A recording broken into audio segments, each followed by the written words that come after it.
моята братовчетка Евелина Искринова.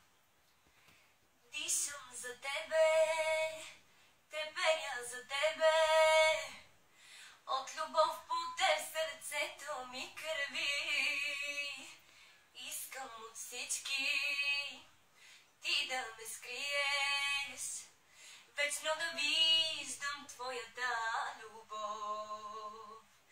И не